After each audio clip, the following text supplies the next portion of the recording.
बंद पड़े कारखाने, चारों तरफ पसरा गहरा सन्नाटा, हर तरफ बंद होती फैक्ट्रीज और ऑफिसेज। ये तस्वीरें आपका दिल दहला रही होंगी।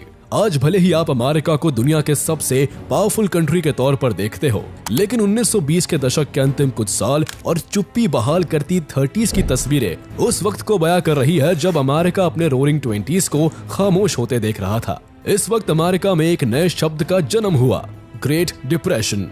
जी हाँ, ये वही ग्रेट डिप्रेशन है जिसकी वजह से अमेरिका और कई बाकी देश पूरी तरह से 100 साल पीछे चले गए थे। अमेरिका में तो स्थिति इतनी बदतर हो चुकी थी कि फ्री कॉफी और डोनट्स के लिए लोग घंटों कतार में लगे रहते। सरकारी और म्युनिसिपल कर्मचारियों को अनिश्चितकालीन समय तक के लिए सस्पेंड कर दिया गया था। चारों तरफ थी बदहाली और डिस्पैरिटी। आखिर क्या था ये ग्रेट डिप्रेशन जिसने इतिहास का रुख बदल दिया और अमेरिका जैसे देश की कमर तोड़ दी? In the 1920s, the great American word was prosperity. Now the 30s have begun and there is a new word, depression. What were the primary causes of the depression, as we called it? सन 1910 Britain दुनिया का super power था। आधी दुनिया पर Europe के ही कुछ देशों का राज था और अमेरिका लीडिंग इंडस्ट्रियल पावर बनकर उभर रही थी। सब सही चल रहा था और तभी 28 जुलाई 1914 को यूरोपियन देश ऑस्ट्रिया ने अपने राजकुमार की बोस्निया में हत्या का शक सर्बिया पर जताया और पड़ोसी देश सर्बिया पर अटैक कर दिया। सर्बिया ऑस्ट्रिया हंगरी से बहुत छोटा था, इसलिए युद्ध में उनकी ओर से लड़ने के लिए उसने रूस से मदद मांगी। रूस, जर्मनी, इटली जैसे देशों के इस युद्ध में शामिल होने के अपने निजी कारण थे और जिसमें एक देश के साथ दूसरे देश की संधियां भी शामिल थी। जब बड़े बड़े देश युद्ध में शामिल हुए तो उससे विश्व युद्ध की शुरुआत हो गई। जब सारा यूरोप इस युद्ध में शामिल हो गया तो वहां का प्रोडक्शन रुक जाने के कारण उनकी इकोनॉमी नीचे गिरने लगी, जिसका पूरी दुनिया पर असर पड़ा और यूरोप के गुलाम देशों को न चाहते हुए भी विश्व युद्ध में हिस्सा लेना पड़ा, जिसका असर उनके यहाँ की इकोनॉमी पर भी पड़ा। अब यूरोप को फूड मटेरियल्स एंड ग्रेन्स और हथियारों की जरूरत थी जो वो खुद नहीं बना पा रहे थे और इसी का फायदा उठाया अमेरिका ने। अमेरिका ने खाना, सामान और हथियार अपने देश में बनाने शुरू किए और यूरोप में भेजने लगे। अमेरिका में नई नई फैक्ट्रीज खुलने लगी, लोगों के पास रोजगार आने लगा और देश की इकोनॉमी बढ़ने लगी। अमेरिका का टोटल एक्सपोर्ट जो 1913 में 2.4 बिलियन का था, वो 1917 में 6.2 बिलियन का हो गया था। अमेरिका के अमीर लोगों ने इस युद्ध में अच्छा लाभ कमाया। अमेरिका की सबसे बड़ी कंपनीज के मुनाफे तो लगभग 10 गुना बढ़ गए थे। अमेरिकन इंडस्ट्रीज और सरकार ने तभी समझ लिया था कि वॉर एक बड़े मुनाफे का धंधा है और इसलिए उन्होंने नए नए हथियारों का काम और तेज कर दिया।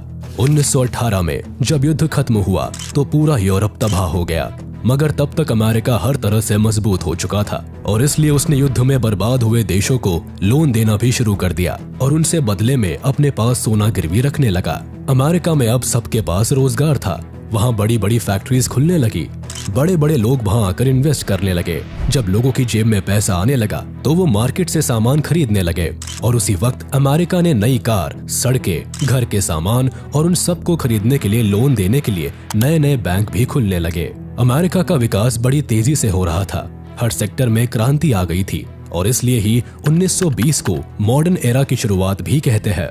1920 से अमेरिका का रोरिंग 20s का दौर शुरू हो चुका था।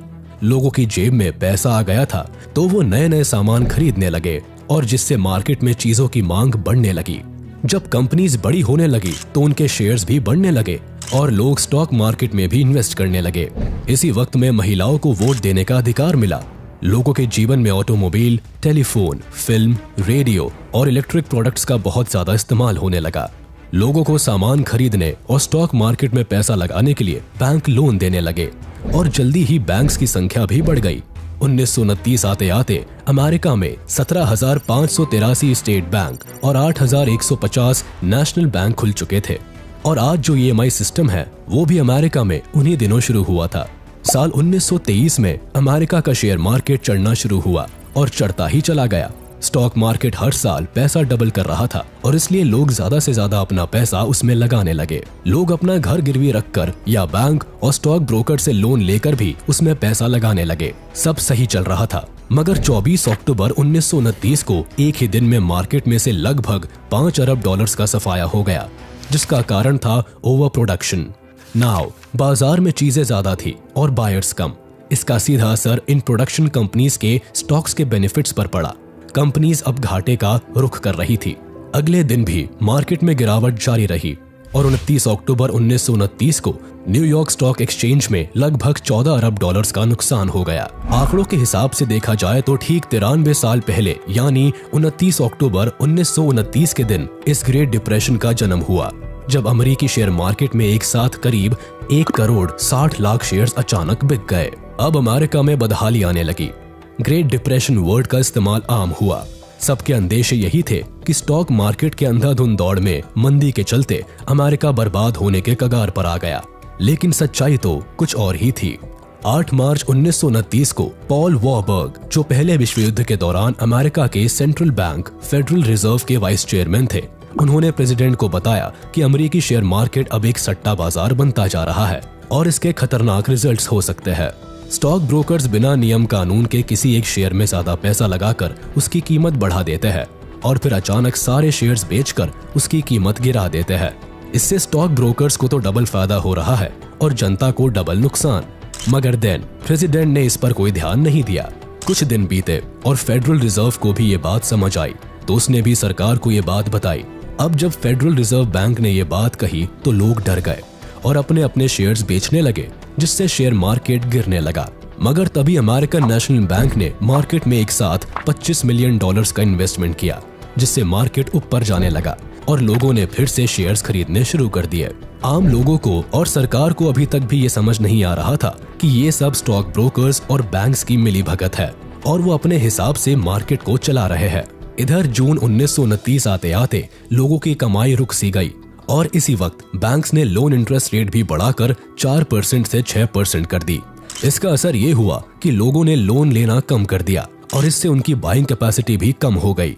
22 अक्टूबर 1929 को शेयर मार्केट में पहली बड़ी गिरावट आई और 24 अक्टूबर को मार्केट एक साथ 11% गिर गया। लोगों में अफरा तफरी मच गई।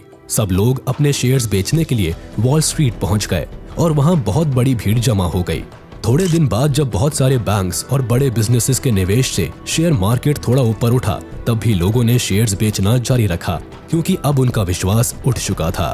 फिर अक्टूबर नवंबर 1929 के वक्त जब लोगों की इनकम कम होने लगी तो बैंक्स और स्टॉक ब्रोकर्स को डर लगने लगा कि लोग उनका लोन कैसे चुकाएंगे।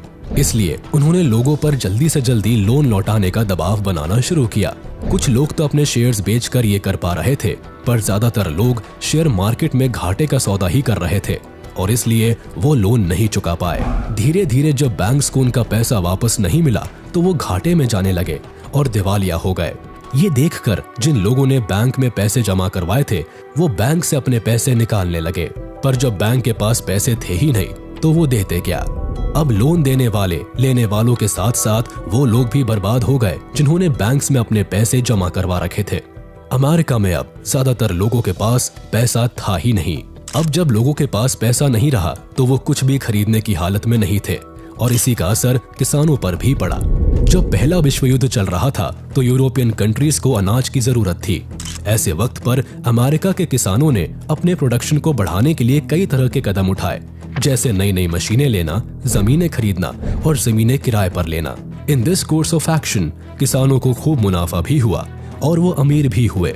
मगर जब युद्ध खत्म हुआ तो अनाज की मांग कम होने लगी, मगर किसानों ने प्रोडक्शन अभी भी जारी रखा क्योंकि अब लोग उनसे कम कीमत में अनाज खरीद रहे थे और किसान अपना खर्चा निकालने के लिए ज्यादा से ज्यादा अनाज बेचना चाह रहे थे।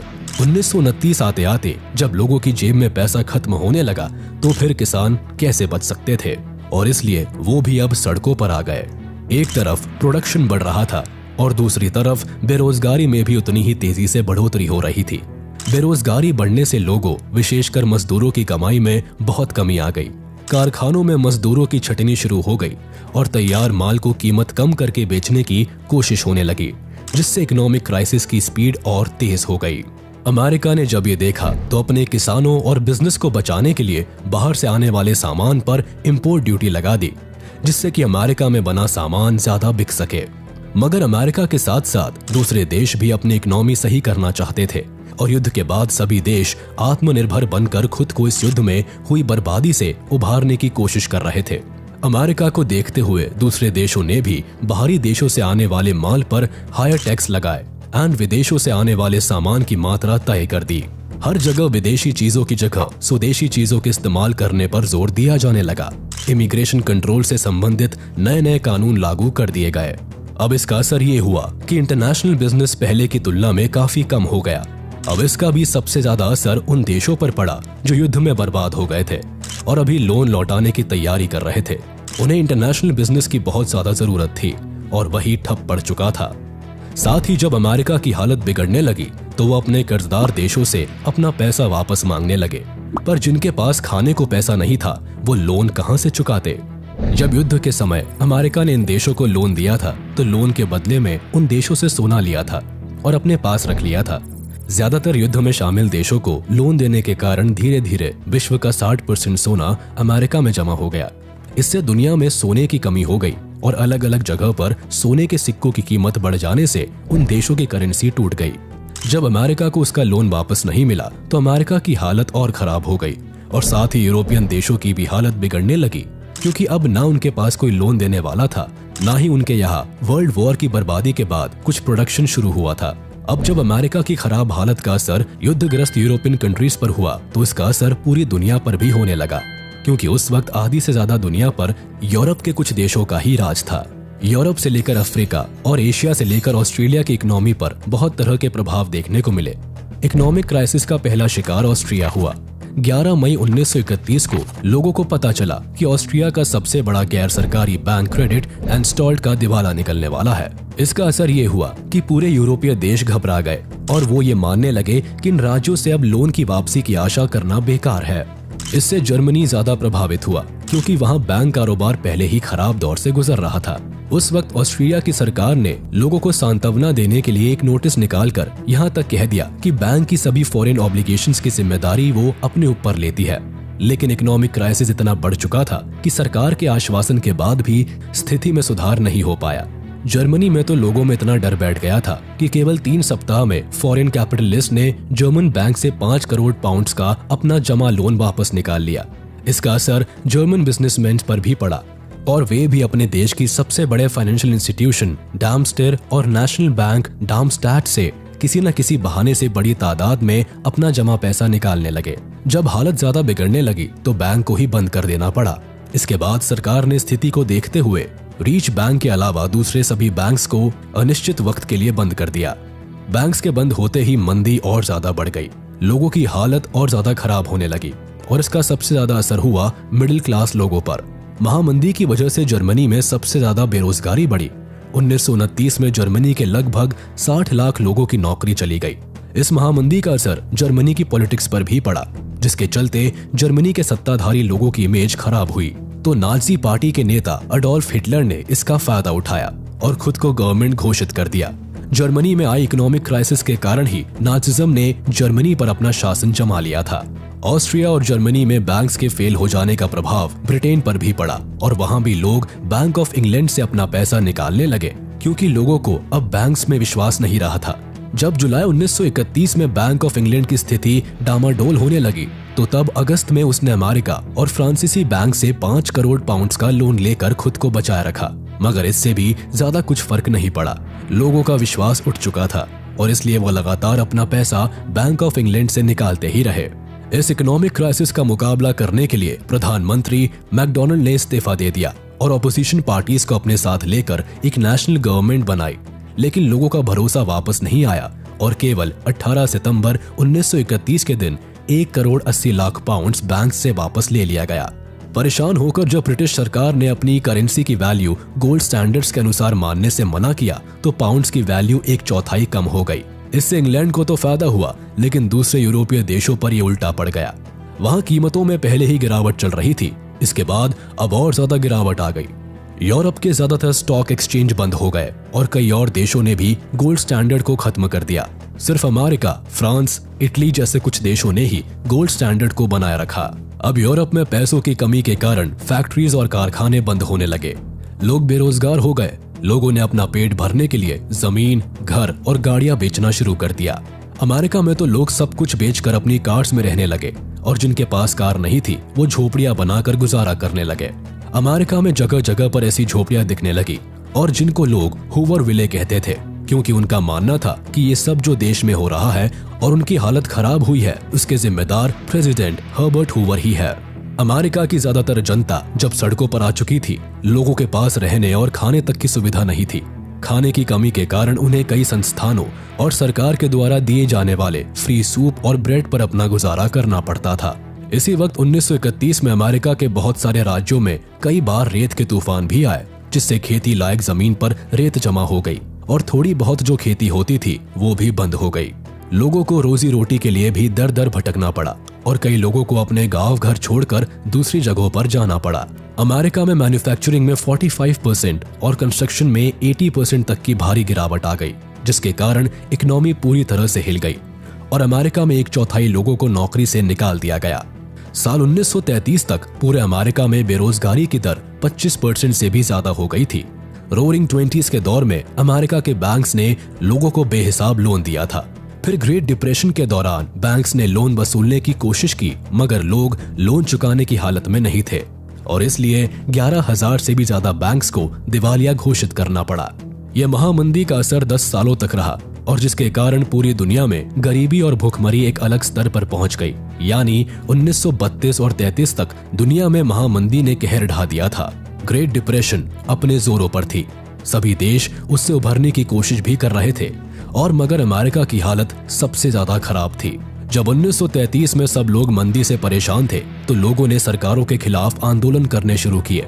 इसका असर ये हुआ कि जब 1933 में अमेरिका में इलेक्शंस हुए तो नए प्रेसिडेंट बने फ्रैंकलिन डेलानो रूजवेल्ट। उन्होंने प्रेसिडेंट बनते ही अमेरिका को इस मंदी से उभारने का काम शुरू कर दिया, जिसे न्यू डील प्रोग्राम कहा जाता है। इसमें उन्होंने बैंक्स, मार्केट और शेयर मार्केट के लिए नियम कानून बनाए, जैसे emergency banking bill, the Glass Steagall act, the farm credit act, the national industry recovery act, the truth in security act. ऐसे कई जरूरी बिल पास करके उन्होंने आम लोगों को भरोसा दिलाया कि अब वो बैंक में और शेयर मार्केट में पैसा लगा सकते हैं, क्योंकि अब वो सुरक्षित है। लोगों ने उन पर भरोसा दिखाया और जिनके पास पैसे थे उन्होंने बैंक्स और शेयर मार्केट्स में पैसा लगाना शुरू किया, जिससे शेयर मार्केट फिर से ऊपर उठने लगा। इसके अलावा अमेरिका को हर साल सूखे का सामना करना पड़ता था, जिसके लिए प्रेसिडेंट ने जगह जगह पेड़ लगाने का अभियान शुरू करवाया, जिसमें कई लोगों को रोजगार भी मिला। अमेरिका की गाड़ी धीरे धीरे पटरी पर आने लगी थी। अब बैंक शेयर मार्केट में इन्वेस्ट करने के लिए लोन नहीं देता था और दूसरे लोन भी पूरे कागज देखकर ही देता था, जिससे बैंक्स को नुकसान होने का डर कम हो गया। अमेरिका में फिर से काम चालू होने लगा और 1937 आते आते बेरोजगारी दर कम होकर 14.3% पर आ गई। ये सब चल ही रहा था कि यूरोप में दूसरा विश्व युद्ध शुरू हो गया और हुआ ये कि जब 1939 में दूसरा विश्व युद्ध हुआ तो यूरोप को हथियारों और दूसरे सामान की जरूरत पड़ी और इसी का फायदा उठाया अमेरिका ने। उसने अपनी बंद पड़ी फैक्ट्रीज फिर से चालू कर दी और नए नए आधुनिक हथियार बनाकर यूरोप को बेचना शुरू कर दिया। युद्ध के कारण दुनिया में फिर से अनाज की कमी हुई और अमेरिका के किसानों की हालत भी फिर से सुधरने लगी। बाद में 1941 में अमेरिका भी इस युद्ध में शामिल हुआ। जब दूसरा विश्व युद्ध खत्म हुआ तब तक अमेरिका फिर से मजबूत हो चुका था और उसके बाद उसने पीछे मुड़कर नहीं देखा। और जब अमेरिका मजबूत हुआ तो उसके साथ ही दुनिया से भी महामंदी धीरे धीरे खत्म होने लगी, क्योंकि महामंदी की शुरुआत भी अमेरिका से ही हुई थी। ग्रेट डिप्रेशन ने सिर्फ दुनिया का नुकसान ही नहीं किया बल्कि दुनिया को बदल कर रख दिया था। ग्रेट डिप्रेशन के चले जाने के बाद दुनिया में कई तरह के बदलाव आए। द सोवियत यूनियन एक कम्युनिस्ट देश था, जिसकी वजह से उसने खुद को पूरी तरह से कैपिटलिस्ट सिस्टम से काटकर अलग कर दिया था। सभी कैपिटलिस्ट देशों ने भी उनसे बिजनेसेस और संबंध खत्म कर लिया। इसका बहुत बड़ा फायदा मिला सोवियत यूनियन को, जिसके कारण वो ग्रेट डिप्रेशन के दौर से खुद को बचाने में कामयाब रहा। इस ग्रेट डिप्रेशन के चलते बड़े बड़े विपक्षी पार्टी के नेताओं ने सत्ता में बैठे नेताओं के खिलाफ ये प्रचार करना शुरू कर दिया कि आम लोगों की इस खराब हालत के जिम्मेदार पूरी तरह से उनके कैपिटलिस्ट नेता ही है। देखा जाए तो फेसिज्म को बढ़ावा देने का काम इस मंदी के दौरान ही किया गया। कई सारे देशों के बड़े बड़े दिग्गज नेता तो सत्ता में थे, उन्हें इस महामंदी की वजह से सत्ता से हटा दिया गया। जर्मनी में इस महामंदी की वजह से ही हिटलर ने सत्ता में अपनी बहुत अच्छी पकड़ बना ली थी। वहीं जापान में हिदेकी तोजो ने चीन में इलीगल तरीके से घुसपैठ कर मैनचूरिया में खदानों का विकास ये कहकर किया कि इससे ग्रेट डिप्रेशन को काफी हद तक राहत मिल सकेगी। इस महामंदी के चलते लोग भूखे प्यासे दर बदर भटकने लगे, जिसकी वजह से लोगों के दिलों में नफरत पैदा हो गई और धीरे धीरे ये नफरत सेकेंड वर्ल्ड वॉर के रूप में बदल गई। ग्रेट डिप्रेशन के दौरान लोग एक दूसरे के ही दुश्मन बन गए थे। धीरे धीरे जब महामंदी के चलते सेकेंड वर्ल्ड वॉर की घोषणा हुई, तब कई सारे देशों जैसे अमेरिका ने अपनी इकोनॉमी को मजबूत करने का सबसे अच्छा तरीका हथियार बनाना चुना। उन्होंने ऐसे ऐसे हथियार बनाए जिससे बहुत सारे देशों में हिंसा, सेना बल और ताकत को बढ़ावा मिला। इसी हथियार बनाने के कारण अमेरिका के कई सारे लोगों को नौकरियां भी मिली और वहां के डोमेस्टिक प्रोडक्शन में बहुत बड़ा बदलाव आया। इसी कारण से जल्द ही अमेरिका महामंदी के दौर से निकलने में कामयाब रहा और अमेरिका को देखने के बाद कई सारे देशों ने इसी रास्ते से भारी मुनाफा कमाना शुरू कर दिया। अमेरिका ने द्वितीय विश्व युद्ध के बाद मार्शल लॉ के नियम अनुसार अपने वेस्टर्न कंट्रीज को मजबूत बनाने की योजना चलाई। विश्व युद्ध से बर्बाद हुए देशों को रिकंस्ट्रक्शन करने के लिए अमेरिका ने अपना बहुत बड़ा योगदान दिया, लेकिन उनका असली मकसद कम्युनिज्म के फैलने को पूरी तरह से रोक देना था और कैपिटलिज्म को बढ़ाना था ताकि अमेरिका उससे अपना बेनिफिट कर सके। इसके लिए अमेरिका ने यूरोपीय देशों को 17 अरब डॉलर्स की मदद दी और इसके बाद अमेरिका की ताकत धीरे धीरे बढ़ती चली गई, जिसको रोक पाना असंभव था। महामंदी का असर भारत पर भी पड़ा। हालांकि भारत उस वक्त ब्रिटिश राज में था। भारत की ज्यादातर जनसंख्या खेती पर निर्भर थी, इसलिए यहाँ पर कच्चे माल का बड़ी मात्रा में प्रोडक्शन होता था। महामंदी से पहले भारत ने एग्रीकल्चरल प्रोडक्ट्स का एक्सपोर्ट और तैयार मालों का इंपोर्ट शुरू कर दिया था। महामंदी के दौर जब इंटरनेशनल मार्केट्स में प्रोडक्ट्स की कीमतें कम होने लगी, तो यहाँ की फसलों के दाम भी बहुत कम हो गए। इसका असर ये हुआ कि साल 1928 से 1934 के बीच भारत में गेहूं की कीमत 50% तक कम हो गई और इंपोर्ट एक्सपोर्ट घटकर लगभग आधा रह गया। इस दौरान किसानों और बिजनेसमैन पर दोहरी मार पड़ी। अनाज की कीमतों के निचले स्तर पर चले जाने से उनकी इनकम तो कम हुई ही, साथ ही ब्रिटिश सरकार की तरफ से लगान वसूली में भी कोई छूट नहीं दी गई। सबसे ज्यादा खराब हालत तो उन लोगों की थी जो वर्ल्ड मार्केट के लिए सामान बनाते और बेचते थे। जब बिजनेस ही बंद हो गया तो वो क्या करते। इतना ही नहीं, जब भारत से एक्सपोर्ट घट गया तो पटसन यानी जूट की कीमतें भी 60% से ज्यादा की गिरावट आ गई, जिससे बंगाल के वे खेतीहर मजदूर जिन्होंने अच्छी कमाई की उम्मीद में कच्चे पटसन की खेती शुरू कर दी थी, वे कर्ज के बोझ से दब गए। कमाई का कोई साधन ना होने के कारण धीरे धीरे उनकी सारी बचत ही खत्म हो गई। उसी दौरान किसान और खेतीहर मजदूरों के साथ साथ दिहाड़ी कामगारों के सामने भी खाने के लाले पड़ गए थे। उनके पास 2 वक्त की रोटी के लिए भी पैसा नहीं था। ऐसे में उन्होंने अपने खर्चे चलाने के लिए घर के गहने जेवर मार्केट में बेचना शुरू कर दिया। मार्केट में भारी मात्रा में सोना पहुंचने लगा और ब्रिटिश सरकार ने लोगों की इस मजबूरी का पूरा फायदा उठाया। उन्होंने भारत से gold and other precious metals का एक्सपोर्ट शुरू कर दिया, जिससे ब्रिटेन की इकोनॉमी तो सुधरी, लेकिन भारतीय किसानों की स्थिति में कोई बदलाव नहीं हुआ। साल 1931 में ग्रेट डिप्रेशन अपने चरम पर थी और भारत के लोग ब्रिटिश शासन होने के कारण बेवजह उससे जूझ रहे थे। ऐसा नहीं है कि भारत में सभी लोगों पर महामंदी का एक जैसा असर पड़ा था। भारत के शहरों में रहने वाले फिक्स सैलरी कर्मचारियों और उन जमींदारों जिनकी कमाई फिक्स थी, उन पर इस महामंदी का ज्यादा असर नहीं दिखा, क्योंकि कमाई का एक साधन होने के कारण उन्हें दूसरे लोगों की तरह खतरनाक हालात का सामना नहीं करना पड़ा था। तो 1929 में शुरू हुई महामंदी 10 साल बाद 1939 के आसपास जाकर खत्म हुई और इसलिए इसे आज तक की सबसे ज्यादा दिन तक चलने वाली मंदी कहा जाता है, द ग्रेट डिप्रेशन।